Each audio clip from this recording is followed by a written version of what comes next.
The sound reached Imogen before the pain did.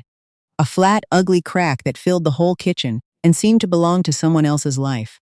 Then her cheek went hot, then cold, then hot again, and she understood that her father had struck her.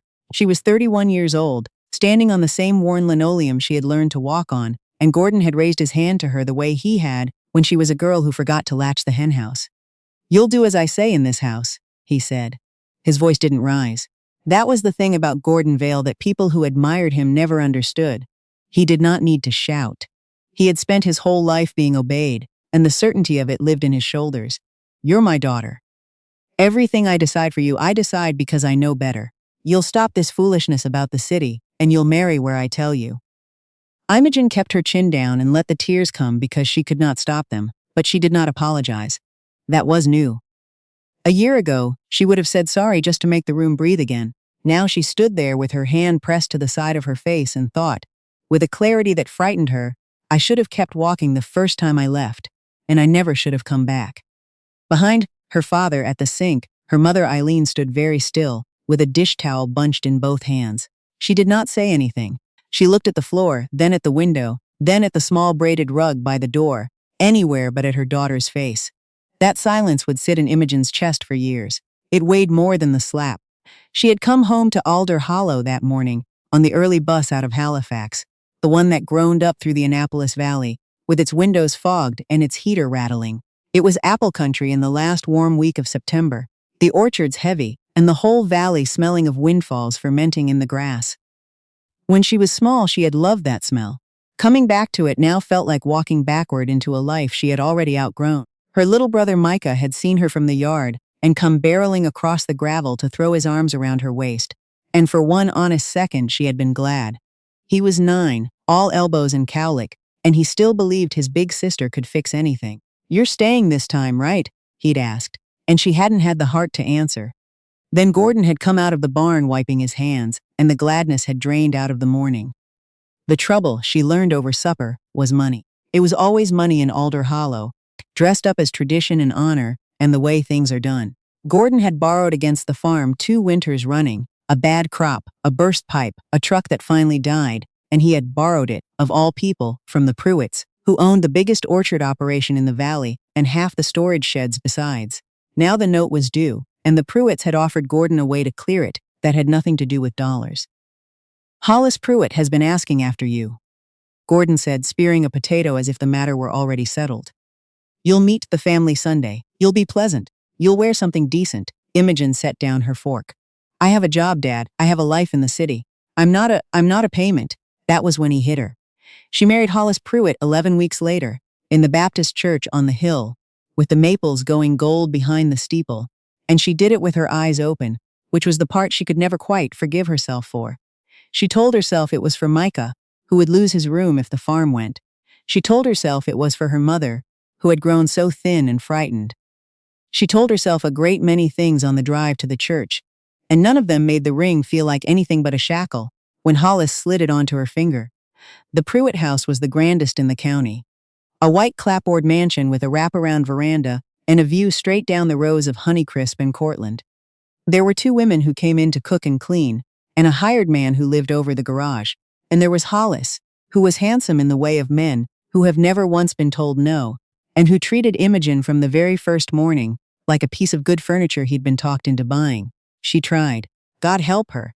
She tried, because that was how she'd been raised. You made the best of the bed you were given. She learned how his mother liked the coffee, learned to keep out of his father's study, learned the particular silence the house required at breakfast. But there is a difference between a quiet home and a cold one, and the Pruitt house was cold clear through. The kind of cold that came up out of the floorboards, no matter how they stoked the stove. Hollis stayed out later and later. He'd come home smelling of somebody's perfume and dare her with his eyes to say a word about it. For a long while she didn't. Then one gray November afternoon, she came up the back stairs with a basket of folded laundry and heard, through the bedroom door, their bedroom door, the one she made up fresh with hospital corners every single morning, a woman laughing. Imogen stood in the hallway with the warm laundry against her chest and did not move for a long moment. She could have turned around.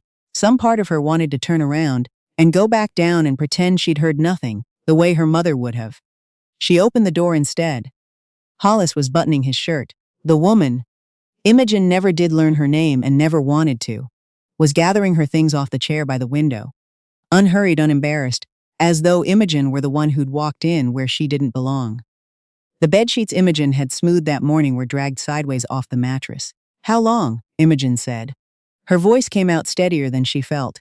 "How long have you been bringing them into this house?" Hollis finished his top button and looked at her the way you'd look at a dog barking at the wrong thing. "Don't make a scene. Answer me. This is my house," he said. "My family's money keeps a roof over your father's head. You'd do well to remember what you are here." He crossed the room toward her, and there was that ease in him, that certainty, the very same thing she hated in her father, passed down between men like a family Bible. "You're the daughter of a man who couldn't pay his debts. We took you as part of the settlement. That's the whole of it. Now go downstairs and make yourself useful." Later, when she told the story to the one person she ever fully told it to, Imogen would say she didn't decide to do what she did next. Her hands decided. The laundry basket went to the floor, and she went down the stairs after him, and there in the grand dining room, where the woman was calmly helping herself to the pot roast. Imogen had spent the whole afternoon browning. Imogen took hold of the edge of the tablecloth and pulled. The whole table came with it. Gravy and roast and the good china his mother had gotten as a wedding gift. All of it went down in one glorious crash across the imported rug.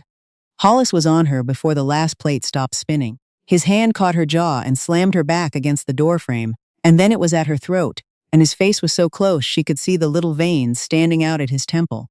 "You ungrateful. After everything my family's done for yours." She could not breathe.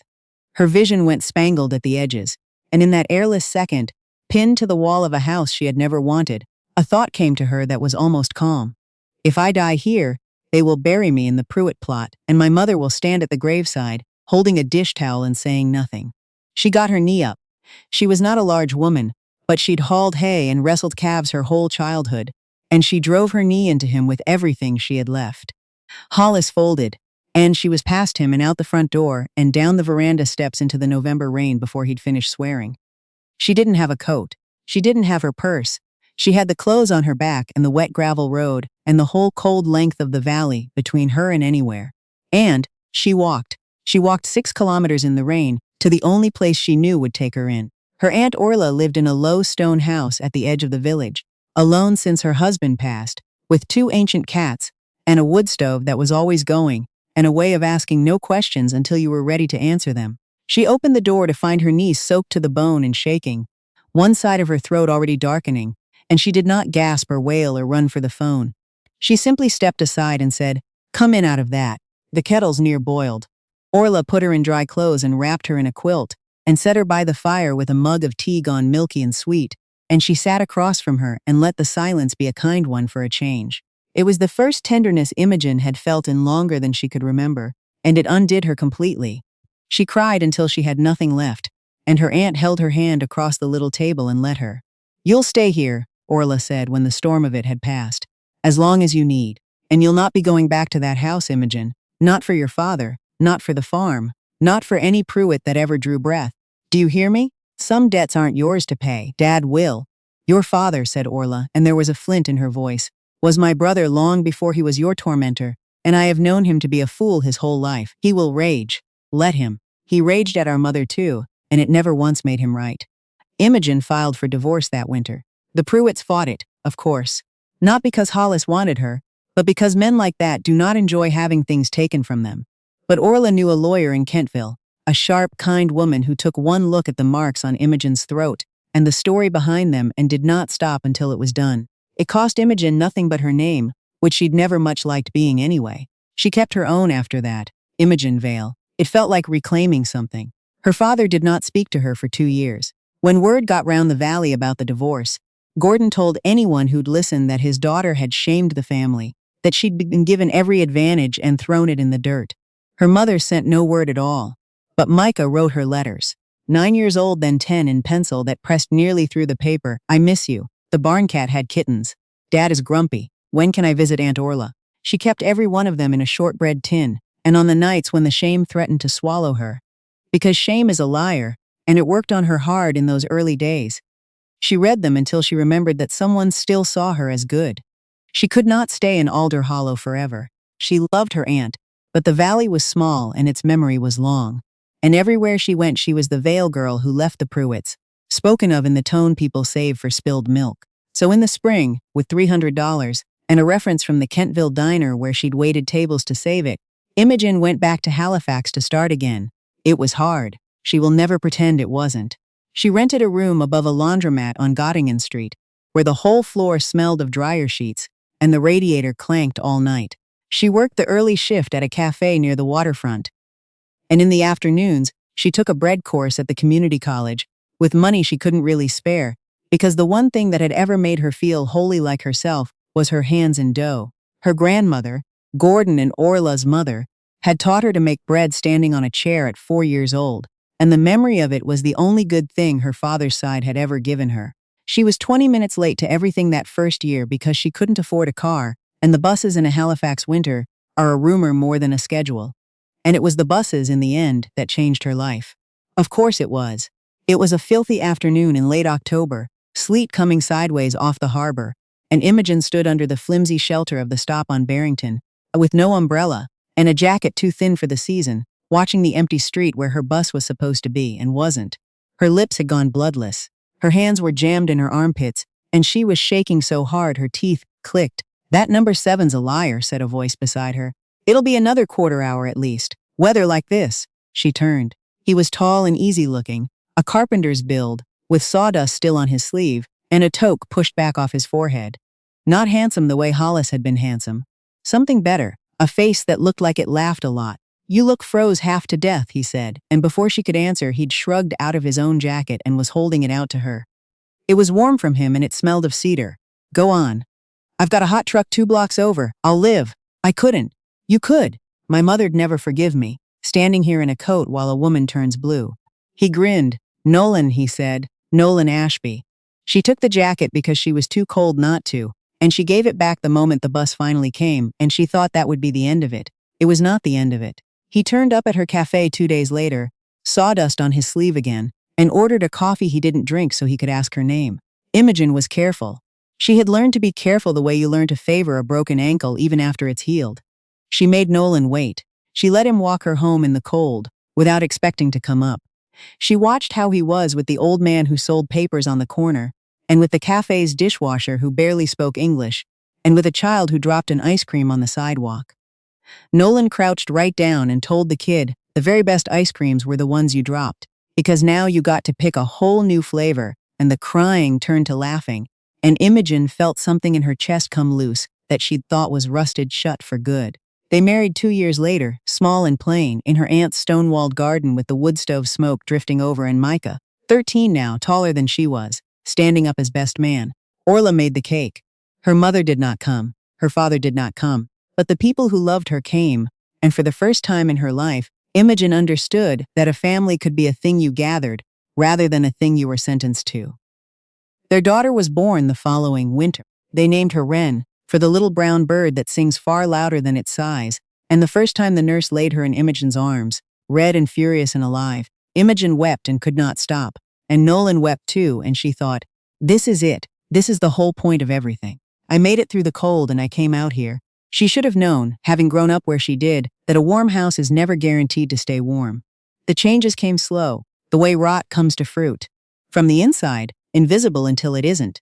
Nolan's contracting business hit a rough patch. 2 big jobs fell through, and a man who has never had to sit still doesn't do well sitting still.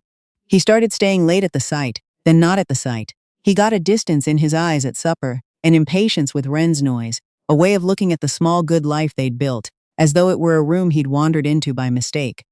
The woman's name was Bianca. She'd hired Nolan to renovate a condo down on the waterfront, and she was everything Imogen was not. Polished, unencumbered, loud with a kind of laughter that took up all the air in a room. She had already been married twice, and had 2 children she left mostly with their grandparents, and she made no secret of what she wanted. Imogen knew before Nolan told her. Of course she knew. She'd sat at a version of this table before, in a colder house, with a colder man, and she recognized the smell of it. But she'd promised herself, walking down that valley road in the rain all those years ago, that she would never again go still and quiet while her life was taken from her. So when Nolan finally sat her down and said the things such men always say, that he'd changed, that he was sorry, that Bianca understood him in a way. Imogen did not throw the table over. She'd done that once and it had nearly killed her. And besides, she had a daughter asleep down the hall now, and Ren would not grow up in a house of crashing china. She listened to all of it. And then she said, in a voice as level as she could make it, "All right, Nolan, then go. But you'll not do to Ren what my father did to me. You'll not teach her that this is what love looks like. You go, and you go clean, and you send what you owe for your daughter, and you don't come back with regret in 6 months expecting me to be waiting on the veranda in the rain. I've done my waiting in the rain. I'm through with it." He looked for just a moment as though she'd surprised him. As though he'd expected tears and pleading and had come armed for a fight she refused to give him. Then he packed a bag and he went. Imogen closed the door behind him, and she stood in the hall of the little apartment on Agricola Street with her hand flat against the wood. And she waited to fall apart the way she had at Aunt Orla's table years before. It didn't come. She was heartbroken. She would not lie about that, not even years later, but she was not destroyed.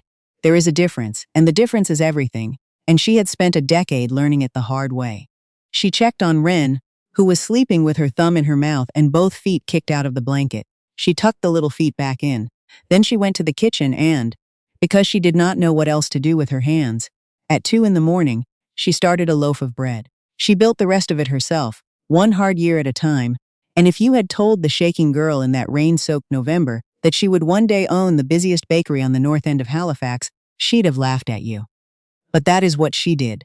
She started small, selling loaves to her old cafe to 2 others, filling orders out of a rented commercial kitchen at 4 in the morning before the sun was up. Word spread the way it does when a thing is genuinely good. Within 3 years she had a storefront, a red awning, her own name over the door in gold letters she'd paid a sign painter to do properly. Vale Bakehouse. Her name, the one she'd fought to keep. Ren grew up in that bakery, doing her homework at the corner table, learning to braid challah before she learned to braid her own hair, greeting the regulars by name. She was a bright, whole, unafraid child, and every time Imogen watched her march up to a stranger and stick out her small flowery hand, she felt the whole ugly weight of Alder Hollow lift a little further off her back. Whatever else she had done wrong in her life, she had raised a daughter who did not flinch. That, Imogen thought, was the only inheritance that mattered. Aunt Orla came to the city twice a year and sat in the corner like a queen, telling anyone who'd listen that she'd known Imogen would make good of herself, that she'd said so from the start. And Micah, grown now, apprenticing as an electrician, gentle and steady in a way no man in that family had ever managed to be, came whenever he could and worked the counter and made the old women blush. It was Micah, in the end, who brought the news of the others. Word travels down a valley slow but sure, and over the years it reached her in pieces, the way weather reaches you before you see the storm. The Pruitts lost most of it, not all at once. The mighty rarely fall all at once, but steadily over a decade the way a proud old barn goes. A bad year, a lawsuit, a lending market that turned, and Hollis, who had never once been told no and so had never learned to hear it, made one bad bet after another. The orchards were sold off in parcels. The White House with the wraparound veranda went to a developer from away. Hollis, last Micah heard, was living in an apartment in Kentville, twice more divorced, working as a middleman for a fruit distributor, and hated by everyone who'd once had to pretend to like him. Imogen felt no joy in it, which surprised her. Mostly she felt a distant, tired sort of pity, the way you might feel passing a wasp drowning in a rain barrel.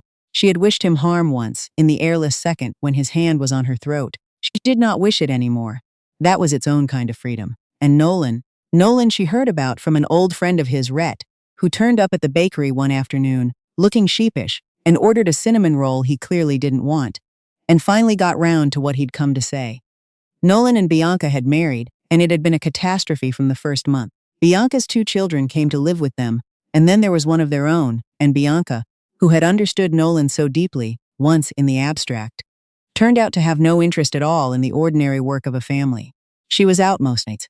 She spent what they didn't have. The children were left to Nolan, who was working 3 jobs to stay afloat and drowning anyway, and who had, Rhett said, aged 10 years and 5.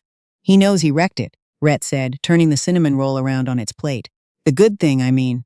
He knows what he threw away. He asked me to. Well, he wanted to know how you were doing. Imogen was quiet for a moment. Outside the window the north end went about its afternoon, and behind her the ovens ticked and breathed, and up front Ren, 15 now and mortified by everything, was ringing through a customer and rolling her eyes at whatever the woman said. Tell him I'm well. Imogen said at last. And she found, testing the words, that they were simply true. Tell him I hope his children are all right. They didn't ask for any of it. She wiped her hands on her apron. But Rhett, don't tell him to come by. There's nothing here for him to come back to. Not because I hate him. Because I'm finished. That door's not shut in anger. It's just shut. Rhett nodded and left the cinnamon roll and most of his coffee, and she never heard from Nolan again, and that was all right too. The last of it, the peace she had stopped expecting, came on a soft gray morning near the end of her 40th year, in the form of her mother. Imogen Vale stood outside the bakery for a long time before she came in. Imogen watched her through the flour-dusted glass, a small stooped woman in a good coat gone shabby, twisting the strap of her purse, and something in Imogen's chest turned over hard. Her father had died that spring. A stroke, quick, in the barn where he'd spent his whole hard life. Imogen had not gone to the funeral, and she had made her peace with not going. And she'd thought that was the end of the story of Gordon Vale. But here was her mother's 12 years of silence standing between them, come all the way to the city on the bus. Imogen let her in. She sat her at the corner table where Wren did her homework. She poured her a coffee and set a fresh-cut slice of the brown bread in front of her. The recipe was her grandmother's, Eileen's own mother-in-law's, and she watched her mother recognize it and press a hand to her mouth.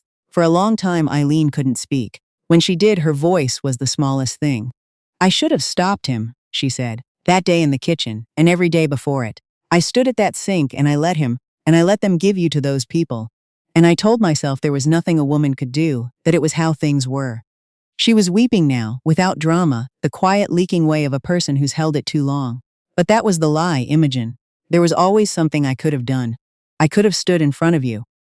I was your mother and I let him have his way because I was afraid, and my fear cost you your whole young life. Imogen sat with that. She had rehearsed this conversation 10,000 times over the years, in the shower, on the 4 a.m. drive to the kitchen, in the long stretches of the night, and in every version she said something cutting, something that made her mother feel the full weight of that silence at the sink. Now the moment was here, and none of it would come. Because she'd had a daughter of her own by then. She knew exactly how much a mother could fail out of fear, and still underneath it all, love. She was not going to spend the second half of her life the way her father had spent the whole of his, nursing a grievance until it hardened into the shape of a man. You were afraid, Imogen said. I know what he was. I know how the fear of him got into a person. It got into me too, Mum, for years, even after I was free of him. She reached across the little table and took her mother's thin hand, the way Aunt Orla had once taken hers. I can't give you back the years, and I'm not going to tell you it didn't cost me, because it did. But you're here, you came. That's more than he ever managed. She squeezed the hand. You can be Wren's grandmother if you want to be, but you'll be a different kind of one than you were a mother. You'll stand in front of her, always, even when you're scared. That's the price. Eileen wept harder and nodded and held on to her daughter's hand across the table, and it was not a clean, tidy healing. Those don't exist outside of storybooks, but it was a real one, and real was worth more than clean. It always had been. People asked her, sometimes, the regulars who'd known her long enough to grow bold, the young women who worked the counter and looked at her the way she'd once looked at Aunt Orla, whether she was lonely. She was single, after all, had been for years, and showed no signs of minding. Imogen thought about that question honestly, because it deserved an honest answer, and she was through with the other kind. There had been a season when being alone felt like a failure, like a thing gone wrong that needed fixing. She'd spent so much of her life being handed from a father to a husband, to another man, passed along like a debt, that she genuinely believed her worth was as something other people conferred on her, that she was only real when she was chosen. It had taken her 40 years and 2 ruined marriages and a great deal of bread to understand that this was the biggest lie of all, bigger than her father's certainty, bigger than her mother's fear. She was not less because no one stood beside her at the door. She was not more when someone did. She was the same either way. The same woman who'd walked 6 kilometers in the rain rather than be strangled in a house that wasn't hers. The same woman who'd built a name in gold letters out of $300 and her grandmother's hands. Love, when it came honestly, was a good thing, a warm thing, and she would not have closed herself off to it. But she no longer needed it to know that she was worth staying alive for. She thought of all the women in the valley she'd grown up among, her mother's generation and the ones before, who'd swallowed their whole selves for the sake of a quiet house, who'd stood at their sinks and said nothing while their daughters were slapped, because that was how things were done. She thought of how nearly she'd become one of them. And she thought of Ren, 17 now, off to study something practical in the fall, who had never once in her life doubted that she had the right to choose her own future, because her mother had bled to make sure of it. That, in the end, was the thing Imogen was proudest of. Not the bakery, though she was proud of that. Not the surviving, though God knew it had cost enough. It was that the fear stopped with her. Whatever black inheritance had come down through the veils, father to daughter, hand to cheek, she had taken it into her own body and refused to pass it on. Ren would not flinch. Ren would not wait in the rain. Ren would grow old, having never once believed that love was something you earned by making yourself smaller. On a fine bright morning in the early fall, with the harbor flat and silver out past the rooftops, and the first cool edge of autumn in the air, Imogen Vale unlocked the red door of her bakery and turned the sign to open, the way she had thousands of mornings before. The ovens were already warm. The valley was 100 kilometers and a whole lifetime behind her. Somewhere back there, a girl was still standing on the worn linoleum, with her hand pressed to her cheek, wishing she'd been brave enough. And Imogen sent that girl, across all the years, the only thing she'd ever really needed to hear. You were brave enough. You just didn't know it yet. And look what you built out of the ashes of everything they took. Look at all this warmth. It was always going to be yours. She propped the door to let the morning in, and the bell over it rang, bright and clear, and the first customers of the day came smiling out of the cool blue light.